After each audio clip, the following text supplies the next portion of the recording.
राजस्थान में एसआई भर्ती परीक्षा 2021 को रद्द करने और आरपीएससी के पुनर्गठन की मांग को लेकर पिछले 122 दिनों से जयपुर के शहीद स्मारक पर आंदोलन जारी है। यह आंदोलन आरएलपी के बैनर तले किया जा रहा है, जिसका नेतृत्व नागौर सांसद और पार्टी सुप्रीमो हनुमान बेनीवाल कर रहे हैं। बीते दिन बेनीवाल प्रदर्शन स्थल पर पहुंचे और कई मुद्दों पर बेबाकी से अपनी राय रखी। इस दौरान उन्होंने भजनलाल सरकार के भविष्य, जगदीप धनखड़ के इस्तीफे पर चल रही सियासत से लेकर अपनी पार्टी आरएलपी की आगे की रणनीतियों पर भी अपना पक्ष रखा। एक बार फिर उन्होंने धरना स्थल से दोहराया कि जेल जाने पर ही नेता बन सकते हैं, लेकिन जेल आंदोलन और संघर्ष करते जाओ तो अच्छा है, कोई बुरा काम करने जाना गलत। आप भी सुनिए हनुमान बेनीवाल ने क्या कुछ कहा। हम लड़ते नहीं और लड़ते तो पीछे नहीं हटते, चाहे जान चली जाए, जो कह दिया वो करते हैं। और इसीलिए देश के अंदर राजस्थान को एक नई पहचान दिलाने का प्रयास हम लोग करें, चाहे अग्निवीर हो, किसान आंदोलन हो, पहलवान बेटियां हो, चाहे दूसरे मामले हनुमान बेनीवाल और राष्ट्रीय लोकतांत्रिक पार्टी पूरे देश के अंदर मजबूती से लड़ाई लड़ रहे हैं। आपका एक बड़ा बयान चर्चा में है कि जेल जाओगे तो नेता बनोगे। हाँ, ये सही है। कई लोग जेल से डर जाते हैं ना कि पुलिस पकड़ लेगी, ये होगा।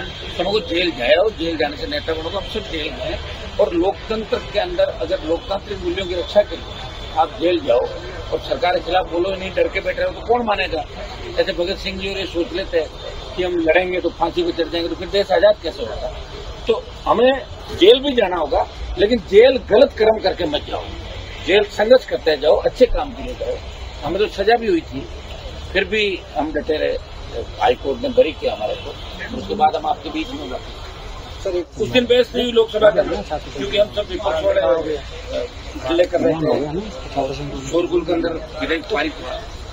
आपको पहले अगर कोई व्यक्ति लड़ाई लड़ रहा है लोकतंत्र में, रास्ता रोक रहा है, किसी को न्याय दिलाने लड़ रहा है और उस पर आप 350 और 32-53 का मुकदमा दर्ज करा दो, 3 साल की सजा करा दोगे, सजा होगी, चुनाव निरपेक्ष, ये तो अन्याय है। सजा उन मामलों में होनी चाहिए कि कोई भ्रष्टाचारी हो, इसका चरित्र हनन हो, ऐसे मामले फ्रॉड हो, उसमें अगर सजा हो, चुनाव निरपेक्ष ठीक है, लेकिन आंदोलन करते हुए किसी को सजा हो जाए और वो चुनाव न लड़ पाए, ये हमारे संविधान के अंदर जो अधिकार हमें दिया उसका हनन है। इसको लेकर हम सरकार से बार बार मांग करते हैं, इसमें भी अमेंडमेंट की आवश्यकता है कि 2-3 साल की सजा किस मामले में, सजा का नेचर देखें कि अगर सजा भ्रष्टाचार के अंदर है, कोई चरित्र हनन है, कोई फ्रॉड है, कोई ऑनलाइन गेमिंग कर रहा है या जुआ सट्टा, तो ऐसे लोगों को उससे रोको। लेकिन जो आंदोलनकारी है, संघर्ष कर रहे हैं, अगर उनको 2 साल की सजा होगी, अगले कोर्ट में बरी हो जाएंगे, तो उनको चुनाव से रोकना ठीक नहीं है। ये हमारी देश की सरकार से मांग रहेगी और इसके अमेंडमेंट के लिए हम प्रयास करते हैं। सर कभी ने जम के लूटा, मौका लग रहा है वो चौका मार रहा है, कौन नहीं मारा बताओ मुझे। तो भजनलाल जी की सरकार में कितने लोग मौज कर रहे हैं, मौका नहीं लग रहा अलग बात। अब तो जमीनों के बारे में पूछने लगे कि बताओ कोई जमीन खाली हो 10% तुम्हारा भी रख लेंगे, जल्दी बताओ कब्जा करो, पता नहीं कब हट जाए, कब पता नहीं। ये जो इनाम दो प्रतीक जो भाई 1000 दो और ये पाओ, वो बीमारी बताओ और उसमें इतना पैसा पाओ, ऐसा पहले चले थे कई सरकारों। जब ये चेचक थी कि चेचक बताओ इतने पैसे पाओ, टीबी बताओ ये पाओ, वो बताओ ये पाओ, तो अब जमीन बताओ 10% पाओ तो ले लो।